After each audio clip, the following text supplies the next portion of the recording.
Hi everyone, good morning, good afternoon. Welcome to our webinar on PCI DSS version 4. My name is Mirza Salihic. I'm a head of product marketing at Comforte, and I'm very excited to see so many of you joining us today. As you know, the new PCI DSS requirements have been into full force since beginning of April, and as of end of March next year, all future dated requirements will be mandatory and must be addressed during PCI DSS assessments. So I assume many of you are currently either educating yourself, planning, or maybe implementing measures to meet the new requirements. And that's our topic for today. We'll be talking about some of the key changes introduced in PCI DSS version 4, about most common challenges you might face when implementing the measures, some essential steps to readiness, and also explore some of the best practices to meet the key requirements that are relevant not just for PCI DSS, but also other privacy and data protection regulations such as GDPR, for example.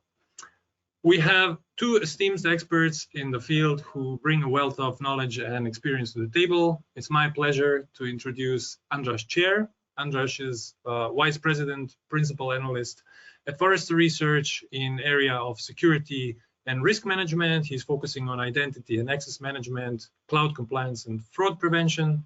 So welcome, Andras. Great to have you join us today. We also have Felix Rosbach. Felix is Head of Product Management at Comforte. He drives the product strategy of data security solutions and is familiar with many customer implementations where the main driver was compliance with PCI DSS. Welcome, Felix. Hi. Hi. So before we start, I'd like to highlight for the audience that you can use chat window to ask any questions that you might have, and we will also cover them then at the end of the session in our Q&A. So without further ado, let's kick off the discussion and start with some general overview. So Andras, I would like to point the first question to you. So could you please provide us with a brief overview of the new version of PCI DSS? So sure. What are the key objectives, key changes, or updates in the latest version? Sure. So first of all, this is it just seems like a really kind of small change, like in a new version, but in reality, there's really big differences between previous versions of PCI DSS, right? Between the previous 3.2.1 and 4.0, the most current version. So namely, let me kind of give you just at a very high level what we see here. So there's a lot of increased focus on cloud and service providers, right? So it's not just the organization itself that needs to kind of pass the audit or be compliant with PCI DSS, but also its suppliers, especially cloud, cloud computing infrastructure, as well as service providers. There is definitely, so that's number one. Number two, I would say a lot of expansion of scope, right, of requirements, right? There's a lot more areas, right, out there. I'm going to talk about those things in more detail as well.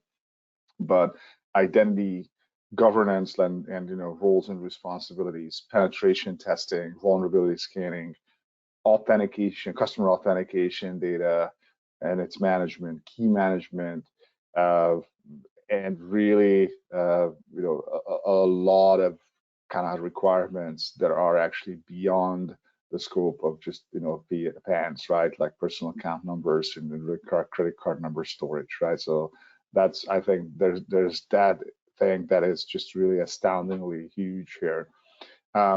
There's also an emphasis on risk-based approach. So it's not a kind of one size fits all, but the organization should do the risk assessment and understand the biggest threat vectors, and responses should be prioritized to again look at those threat vectors. So that would be number three. And I would also say continuous monitoring and testing is probably number four, right, out there. So it's basically better response to hacks and data, breaches, bigger scope, much bigger scope in my assessment.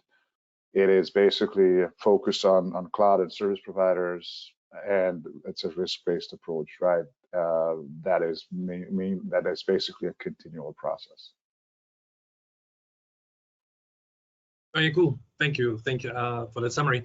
So as a follow-up question, maybe also to you, Andras, what are actually the potential consequences or risks if organizations fail to meet these requirements on time, which is, as we said, like I mean, March? so basically, sure. So I mean, I would also almost say that meeting these requirements, in their entirety and without prioritization is really difficult, if not impossible. So basically, it's an assessment that every organization needs to do, and then making sure that you have a challenge problems or issues or findings, right, in a prioritized kind of way, and then you start working at those things, right?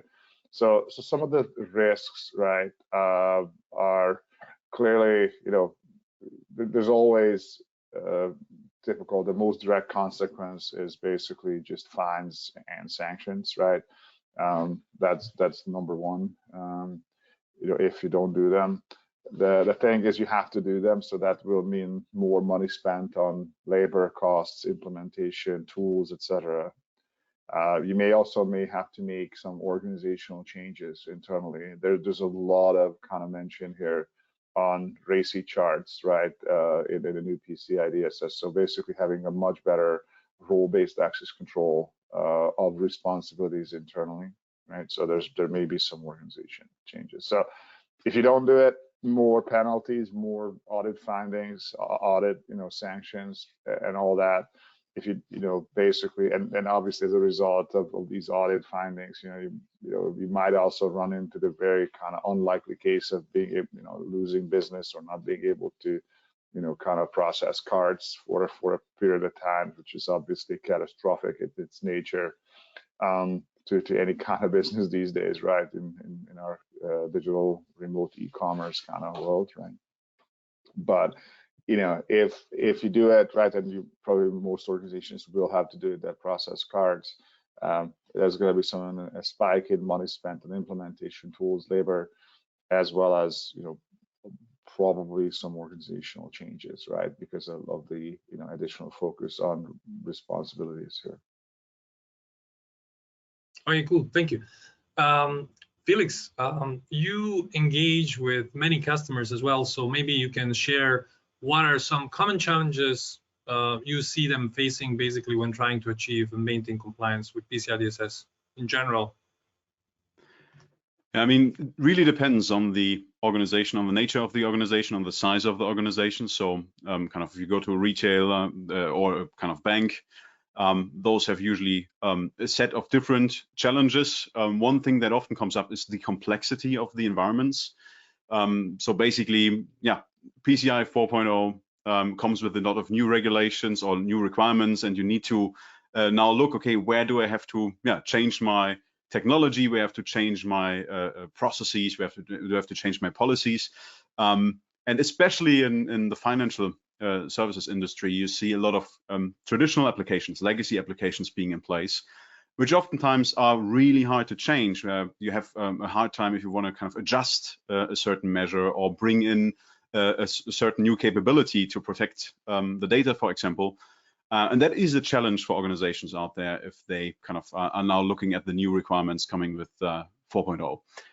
Another aspect that we oftentimes see is that kind of with the change of the requirements, you also need to rethink how you tackle those kind of regulational dependencies or requirements that you have, because certain tools you have in place right now that goes across the entire spectrum, right?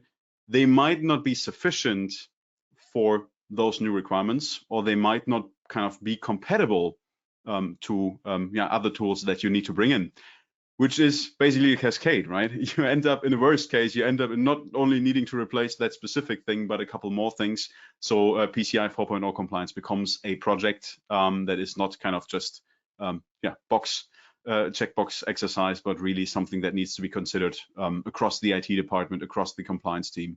And that is, of course, a challenge for some organizations. Yeah, exactly. I mean, it sounds very complex. So maybe Andras, back to you. Besides that complexity and that serious effort that needs to be put into place to achieve the compliance, let's ignore that just for a second. basically and talk a bit about the positive effects. So what are the benefits for organizations who implement all those measures? I mean, just beyond that, compliance, of course, with the standard itself. Yeah, definitely.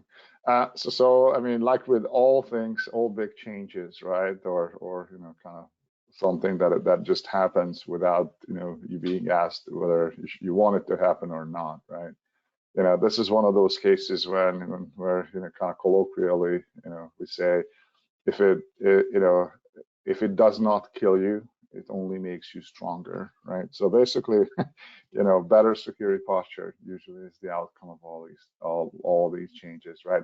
Most you know, of these regulatory requirements, right, and PCI DSS 4.0 requirements make a lot of sense, right? It's basically these are things that should have been done, you know, as proactive measures for, you know, at organizations, right? Like looking at privileged identity management, looking at identities, looking at least privilege or zero trust access, you know, securing not only card data and encrypting all this, but, you know, focusing on account takeovers, really looking at things like multi-factor authentication, malware scans, you know, privileged identity management, device inspections, and then on the log review side, log aggregation, log understandings, failure detection, vulnerability scanning, pen testing. You know, the list goes on and on, right? There's a lot of things here. So these things really, you know, should have been done anyway, right? Or should be done anyway. So basically, one positive thing is that a lot of projects that an organization had to postpone or push out continually and say, hey, we don't have money or time for this, you know, nobody requires this. Now it's required, and you have to do it and find the budget for it. So basically, this is a situation where the regulator basically almost speeds up or accelerates the implementation timeline of certain projects. There will be waivers, there will be exceptions, there will be, you know, some, you know, kind of basically implementation differences between various organizations. But, you know, overall, the result of meeting these types of regulatory requirements is just basically bringing the security level and data protection level at an organization to, you know, a much better kind of level, right? And then obviously beyond this, just, you know, passing other regulatory requirements can come in, right? So if your organization is subject to SOC 2 Type 2 or ISO 27001 or 2, or, you know, COVID, COSO, HIPAA, GLB, and there's a lot of 3- and 4-letter acronyms, right? There's also country-specific ones in data protection.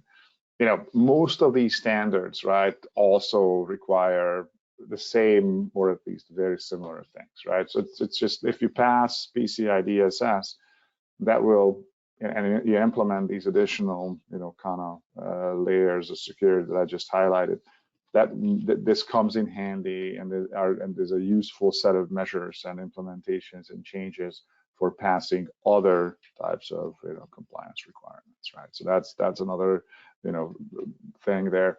And then really, as with anything, like long-term automation of security yields lower labor costs, right? So that's definitely a better thing.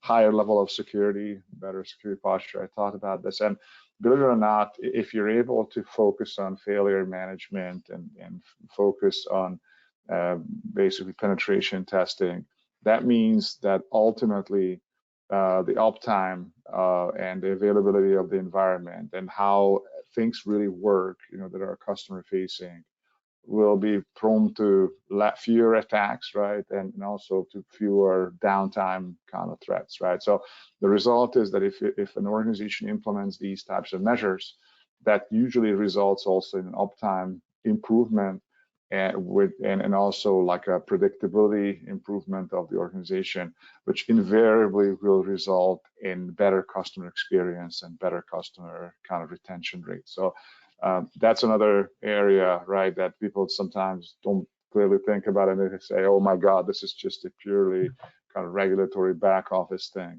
It is not only that, right? It's basically like a comprehensive set of measures that will absolutely have an impact on building a positive customer experience and better customer retention, lower attrition, and basically, better bottom line, right, and profits, really. Yeah, I think that's a very, very, very important topic, a very important point to highlight, that sometimes these kind of regulations have overlapping requirements that can help with many different things, right? It's not just complexity that you should see behind it. So maybe like continuing with you, Adrash. So when speaking with your clients, or from your perspective, what would be the essential steps that you would recommend to get ready on time and meet the deadline? Okay. What should companies, start doing immediately? So I'd say, like with a lot of other things, most organizations we see have like all these responsibilities, that are listed in various PCI sections, right? Kind of scattered around the company, right, and the organization. So it's not necessarily always one department. Like in the poor compliance people, they just kind of chase after these stakeholders and owners, right? But in reality, you don't have like everything sitting in one bucket, right? That all is centralized and managed, efficiently. So the first thing that we would recommend is kind of think about your governance, right? Think about your responsibilities, the who does what, that thing. There may be a need for changes in the organization to be able to match or meet these requirements in PCI DSS. Like I said, every single section here, in the changes, right, really talks about roles and responsibilities, right? So that's basically the first thing, the human element, the organizational element that really kind of has to be thought of. And then after that, thinking about how you maintain a posture in terms of the organizational readiness of the company to be able to kind of continually meet PCI DSS regulations, right? So it's basically you're going to make some changes, and you're going to make some of the changes in such a way that the result is basically able to, the resulting organization is able to actually keep compliance with PCI DSS 4.0 and future versions. Right? The next thing that I would say that is basically a fairly new set of requirements, and this is kind of falls in my coverage area, the very much direct coverage area, is identity and access management and customer identity and access management. So being able to authenticate people well, and in a way that is industrial strength and utilize preferably passwordless authentication, right, and also two-factor authentication. So this would mean either using a mobile authenticator application, sending a one-time passcode or a one-time use link via SMS text messages or emails, or a mobile application back channel notification to the client is definitely important. And then kind of making sure that the company is slowly but surely moving away from passwords, right? So passwords have run their course. You have to kind of move beyond them. They're very much vulnerable, phishable, spoofable, replayable, and all the problems around them. And then the other aspect is privileged identity management. So basically, who has access to these core systems that process cardholder data and authentication, and under what circumstances is very important, right? So using a privileged identity management tool like a BeyondTrust, CyberArk, Delinea, and others, for managing controlled access for admin users to these systems is important. So it's not like every admin has, unfettered continual access to all resources, but you have to actually make sure that you're able to kind of control and govern access. I would also add that looking over any kind of data governance processes, who owns what data, structured and unstructured, is definitely important internally. Obviously, the scope and the kind of target of PCI DSS is predominantly cardholder, credit card data, but it also covers, basically SAD, secure authentication data as well. So basically, the passwords also need to be managed. So that data governance is the third thing. And then obviously looking at encryption mechanisms in key management, how this is taking place, updating those systems, updating the access policies in key management systems. So if you're using like a hardware security module, HSM, or any kind of a tokenization tool, how that tokenization tool is being accessed, what are the privileges, how you manage the user life cycles, admin and business user life cycles is clearly important. And longer term, I would also add preparing for cryptographic agility, which means the pluggable nature of cryptographic algorithms in all your commercial tools on in-house built systems that enables an organization to get ready for post-quantum computer kind of encryption methods is definitely important. So quantum computers will likely be able to crack all current asymmetrical key kind of encryption methods, and you have to get ready for basically new algorithms, right? So using this PCI DSS update for that kind of reason as well, and hitting two birds with one stone can be another interesting kind of budget generator exercise. So yeah, these are probably the things: governance, roles, identity, data governance, and encryption key management, as well as cryptographic agility. Okay, cool, thank you. So do you see like anything that you would like to share like as a best practices, basically, in particularly when it comes to data security, of course? I would say that really beyond the RACI charts, beyond the organizational fit, right? In essence, you have to maintain a really strong and robust data security sets of measures, right? So this boils down to, first of all, discovering the data, right? And there's probably going to be more here. Obviously PCI DSS is very much card data focused, but there can be some access rights discovery that can also be discovery of non-card, data that's non-card holder related, but maybe also privacy related or other sensitive data, personal identifiable information. We've seen organizations, as I said, the whole passwords, if you still have those, or any authentication credentials that are being stored are kind of in the crosshairs of PCI DSS updates, right? So you got to understand where all this data lives in your environment, and this may include on-premises systems as well as cloud-based, cloud infrastructure, as well as software as a service kinds of applications, and understand the priorities, right? So in a small organization, it's relatively simple. In a larger organization, you really have to write down all these things in an Excel spreadsheet or a database or a piece of paper, right? And do some kind of set up some criteria for the prioritization and the sensitivity of the data, and basically be able to rearrange the order how you want to protect things, right? I would also argue that rehauling or updating any kind of encryption you might have, or understanding what you have, and then making plans about rehaul is important.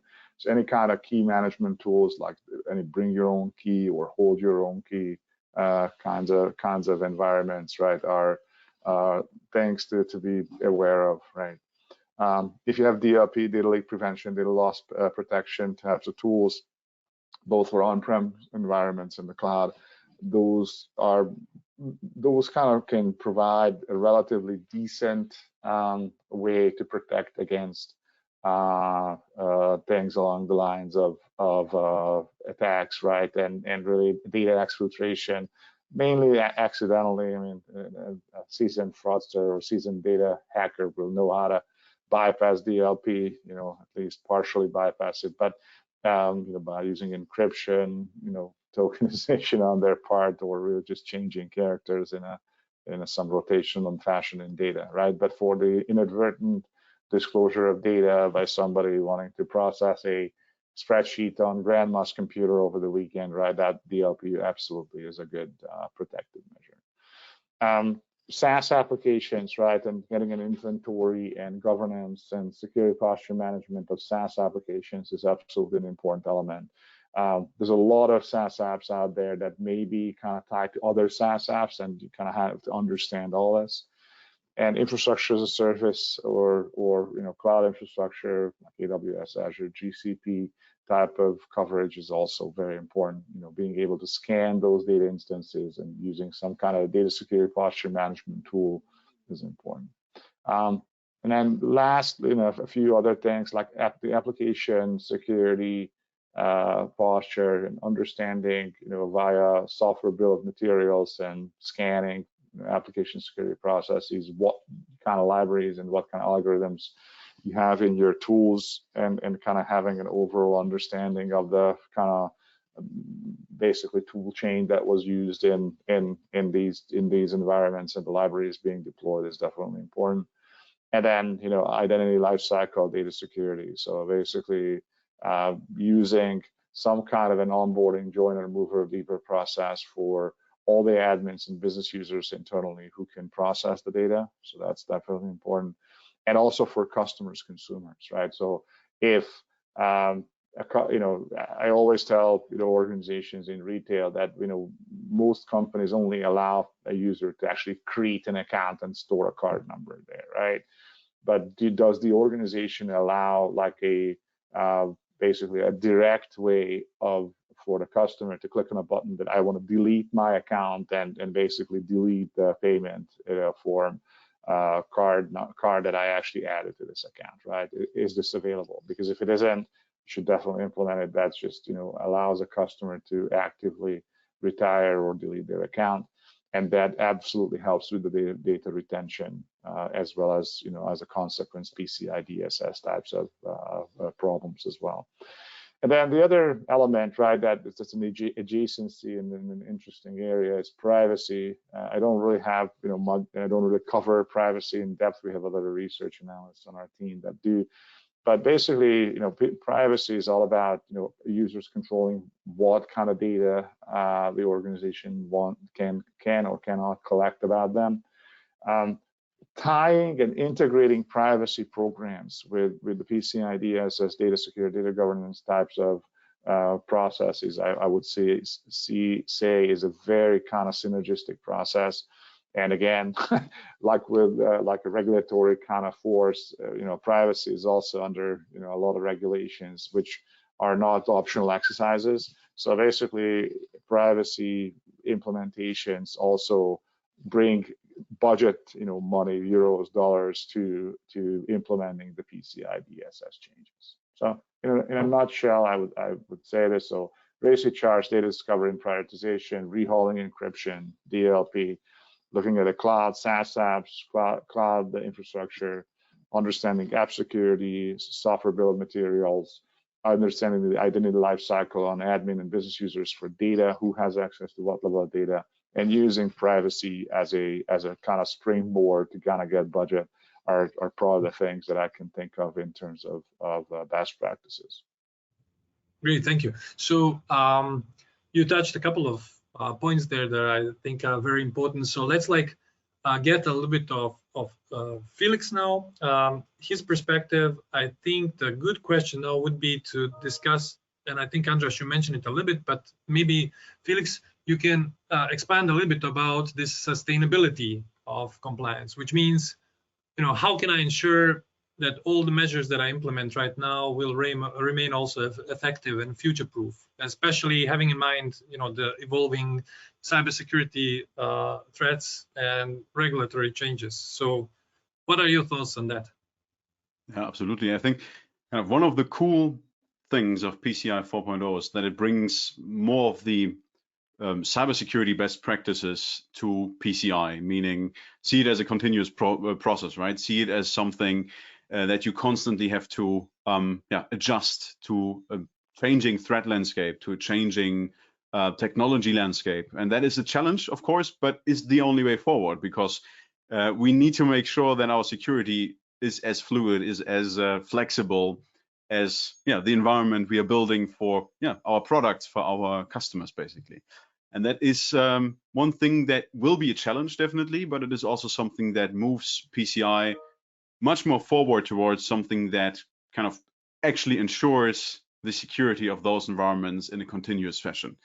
For organizations, if we look at best practices here, I think kind of that change, that mindset shift to see it as a continuous process requires you to have the skill set to really identify, is that a solution that is still valid or is it not? And one of the other aspects and goals of PCI 4.0 that is kind of changing somehow is the flexibility in what solutions you can use to achieve a certain goal or to fulfill a certain requirement, which is great. awesome, we have that flexibility, but for that, kind of to make use of that flexibility, you need to have that skill set in-house. You need to have that expertise in-house to understand, okay, this is the challenge we want to solve. This is the solutions available on the market, or the concepts, the technologies that I can kind of bring in here to solve that solution. And that is something, yeah, where you need to, if you want to be kind of future-proof, if you want to be sustainable, you need to develop that kind of skill set, that mindset in your organization. What we see being very effective out there is kind of also how you look at those different requirements in terms of order. For example, if you focus on data security, so sounds obvious, right? PCI DSS is a data security standard. You should focus on data security. But in which order means there's a lot of kind of different things you can do to safeguard the data, ranging from perimeter to actually looking at the data. And what we've seen being successful is that organizations which focus on the data first and identify where's the data flowing, understanding their data landscape, kind of look also on the problem through a different lens, basically seeing, okay, maybe there are systems we can keep out of scope, systems where we don't need to send the data, systems that don't need to necessarily store or process payment cardholder information. Starting with that first, reducing the scope first, and then looking at the additional measures to protect the systems where you actually need the sensitive data to be stored or processed on, gives you a completely different starting point, a completely different scope of the entire project. And that is something that we've seen being very successful at the customer side. There's one other kind of thing that I wanted to bring in, which is kind of shifting left when it comes to data security and compliance, moving things upstream. So I found it pretty funny. Andras mentioned kind of the crypto agility. I'm part of a working group here in Germany. We define kind of the crypto agility topic. We kind of look what is the state of the art technology out there and bringing that together. One thing that we discovered and that we want to make really clear when we publish that report is the fact that the vendors upstream need to embed and ensure that there is that agility. You can't, as an end user organization, do all of that as an afterthought. And the same is with PCI compliance. Talk to the vendors of your solutions, of your payment solutions, of your environments, and try to make sure that they already have that on their radar. Find a solution together, and I'm really happy in that regard that we kind of just secured a partnership with ACI, and ACI solving that problem for their customers on a global scale, and really tackling that problem in their solution together with us, so that the customers have an easier time to then achieve PCI compliance. So that's kind of something I think will change the market, will shape the market. If we can shift left a little bit, let the vendors do some of the work, we will reduce the burden on the end user organizations, basically. Very cool. Thank you. Felix, you mentioned one thing, you mentioned project scope. So I would be interested, PCI considers, of course, any entity, any system that stores, processes, transmits card data to be in scope. So from your experience in working with customers, are there ways, and what are the possible ways to reduce that scope and simplify that whole process a bit? Absolutely. So looking at it from a data perspective, if you can protect the data in a certain fashion, making sure that the data is protected wherever it travels, wherever it resides, basically, you can reduce the scope by, for example, keeping entire systems or entire landscapes out of scope by only running on protected data. That's one of the experiences we have made with a kind of larger retailer in the United States. What they were able to do is they could kind of even put entire stores out of scope by letting them only process protected, tokenized information. One of the kind of big topics in PCI DSS, especially 4.0, is tokenization as a solution to protect the data in those environments. And that kind of not only reduces the audit scope, of course, I mean, that's a very favorable thing to happen, right? You can keep those systems out of scope. On the other hand, if you look at it from a data security perspective, and Andras really kind of made a good comment there, we are not only caring about the audit and the compliance and the checkbox. What we really want to achieve is actually protecting the data of our customers, right? I mean, there's a lot of other benefits you get from that beyond the pure compliance. And if you think about that, keeping those systems out of scope also means in those systems there is no sensitive data, the risk of a breach is reduced drastically, right? And that kind of is also a very beneficial exercise to do. Yeah. Very cool. So I think also Andras mentioned that a little bit, but maybe you can provide also your perspective on that. So how does PCI DSS align with other data protection or privacy regulations such as GDPR, for example, or CCPA, or you name it? In the meantime, there are a lot of privacy regulations, right? So which measures can help address multiple privacy and security regulations or standards without doing additional investments? So can you please, like Felix, provide a bit your perspective on that as well?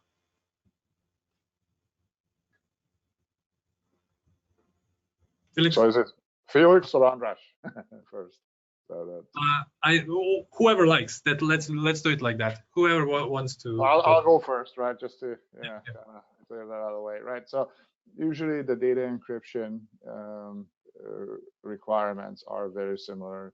Key management requirements are very similar across all these standards. The identity onboarding, identity zero trust, least privilege access is usually very similar. And the monitoring of systems, right? The log monitoring, breach identification, failure identification is very. These are kind of elements of other programs, right? That we've seen, in others, other routines or other standards as well. Absolutely. And from my perspective, there's an overlap, definitely, right? So a lot of the data that is payment card data and transactional account data basically is also considered privacy or private kind of information, yeah. And those regulations such as GDPR cover also that kind of information. Of course, looking at that from a bigger compliance perspective, what you want to do definitely is you want to understand what are the overlaps, what are the differences. For example, when it comes to the obligation to disclose a breach, you have different authorities you need to reach out to when it comes to the privacy regulations, GDPR or kind of CCPA, for example. Whereas with PCI, you have other obligations such as informing the card networks, for example, such as informing the customers, the end customers. So understanding the overlap as well as the differences is very important, and then kind of making sure that you use the overlap to your favor by looking for solutions that cover the bigger ground, that cover both regulations in essence, right? So especially again, if we look at data security, if we look at the data itself, there's a lot of overlap that you can cover with certain solutions where the privacy regulations as well as PCI say, okay, this is an appropriate measure. Same is for the access controls, same as for data minimization, which in essence you could call reducing audit scope, because if you minimize the data from a privacy perspective, you also can reduce the audit scope if you do it right. So those overlaps are really key to save costs and to ensure that you don't have to run multiple solutions for essentially achieving the same result in the end. Yeah, cool, thank you. So before being able to protect this data, right, you need to first identify it, right? So what do you see kind of as the main challenges, Felix, this is for you, that organizations are facing when trying to discover and classify the sensitive data, particularly when we talk about, large complex IT infrastructures such as payment systems or card holder data environments? What we see out there is a spectrum of maturity. Some organizations do data discovery and classification in very manual, very spreadsheet fashion. Some use external third-party services to kind of audit their systems to understand which systems contain which data. On the other end of the spectrum, you have more automated continuous scanning. You have data discovery and classification that is much more advanced to that. And kind of course, using those more advanced tools brings a lot of benefits, ranging from understanding the changing landscape, understanding where payment card data, for example, is moving, understanding if there's unknown places that you didn't have on your radar, that not could only become a challenge when it comes to an audit and they come up and pop up in that situation, but also from an actual security and risk perspective where we have seen out there in the news organizations having S3 buckets, Amazon buckets containing millions of records accidentally unprotected without any measures around them, which is definitely a huge problem. And having a good data discovery and classification solution at hand helps you to identify those places and mitigate the risk effectively. I think there's another aspect here, which is also, again, the sustainability and the kind of complexity when it comes to the regulations. So it's not only your IT environment that changes and you need to keep an eye on that, it's also the regulation landscape, especially if you bring in privacy, if you bring in changing requirements, and having a single solution that also lists you, hey, there's a PCI problem, hey, there's a GDPR problem. That is very, very helpful for the teams who have a lot of other things on their plate, oftentimes, right? When we think about those topics from a theoretical perspective, awesome, we can solve all of this, but you need to have the right automation and tools in place to save the resources and time for those teams so they can work effectively. And with the limited resources in IT, security teams, compliance teams, this is absolutely essential. Great, thank you very much. I mean, probably, we could talk for 3 hours here, but we don't have enough time now. We are actually already over time. So I would like to use the rest of the time just to see if we have any questions. I think, discussion so far was very useful to me, at least, and I hope our audience finds it valuable as well. So yeah, let's see if we have any questions coming in. Yeah, so the first questions we have here is, from our experience, tokenization projects can become very complex. What are you making different? I think this is something for you, Felix. So Felix, Can you take this one? Yeah, okay. So first of all, any cybersecurity project is oftentimes a complex project because you need to understand what you want to achieve. You need to understand kind of which technology you are using to achieve a certain kind of state, a new state, a certain secure state.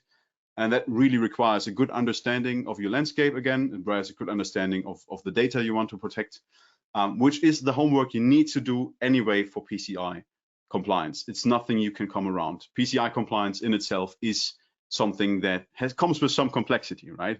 The good thing when it comes to tokenization and modern, the new generation of tokenization tools out there is that you have much faster integration capabilities, and also you lose a lot of the complexity when it comes to the cryptographic aspect of it that you had kind of 5-10 years ago when it comes to basically running those systems in across your environment. The speed of the systems that has changed drastically in the past years, and especially if you look at PCI compliance, making sure that you understand access controls, be able to enforce them across your systems is also something that has changed from the past.